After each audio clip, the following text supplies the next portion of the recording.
हाँ, अब जिसने रुआन की इस गीत के साथ वो हाथ उठाए। मैं सामने देख रही थी कौन रुआन कर रहा है, गीत बज रहा है और ताल से ताल मिल रहा है, वाइब्रेशन आता है। तो इस समय कौन ये गीत के उस समय स्वयं उस रूहाब में बैठी है, रूहानियत में बैठी है और बाबा से रूहानी बातें कर रहा है। वो ही अर्थ सहत स्वयं अर्थ रूप से बाबा से बात कर रहा है। हाँ, ऐसे रूहाब में कौन बैठी थी? हाथ उठाओ। हाँ, मैं देखेंगी। देखो कोई नहीं उठाता, देखा? तो आगे के लिए चलो, अब न बैठी, समझा? आगे के लिए ये ध्यान रखो, जो बीत गया वो बीत गया, उनकी याद सताए क्यों?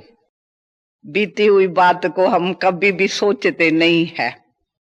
जैसे बाबा असोचता है, हम भी असोचता है, परंतु आगे के लिए तो पुरुषार्थ माना क्या, आगे के लिए क्या करना।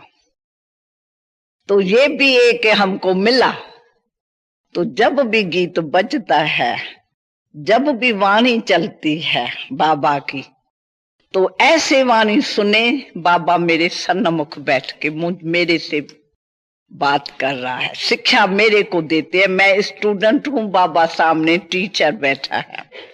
ऐसे नहीं दादी दिखाई पड़े या फलानी बहन वाणी सुनाई रही है वो दिखाई पड़े। बाबा के महावाक्य है, तो बाबा के महावाक्यों को भी ऐसे सुने, स्टूडेंट और टीचर के संबंध से। तो याद आएंगी टीचर की, नहीं तो नहीं आएंगी याद। अंदर से जो जिगरी याद आती है ना, याद सताती है मुझे, याद भी आती है पर सताती है याद। जब भी उसने जो शिक्षा दी नहीं वो हम धारण करती है, प्राप्ति होती है, तो वो प्राप्ति याद सताती है, अंदर से याद आती है। बाबा ने ये दिया, बाबा ने ये कहा, तो मेरा परिवर्तन हो गया उसी सेकंड में। ऐसा बाबा का शब्द मैंने सुना जो छाप लग गई। जैसे कोई को तीर चलाओ नहीं, तीर में एकदम बेहोश हो जाता है, मर जाता है मनुष्य। तीर में इतनी ताकत होती है। तो बाबा की जो भी शब्द है वो तीर समान है। अगर उसको सीधा ही बैठ के अच्छी तरह से सुने और खुद स्टूडेंट, गार्डली स्टूडेंट होके बैठे और सामने टीचर बात कर रहा है, हमारे को वो शिक्षा दे रहा है, तो उसी टाइम तीर लगता है।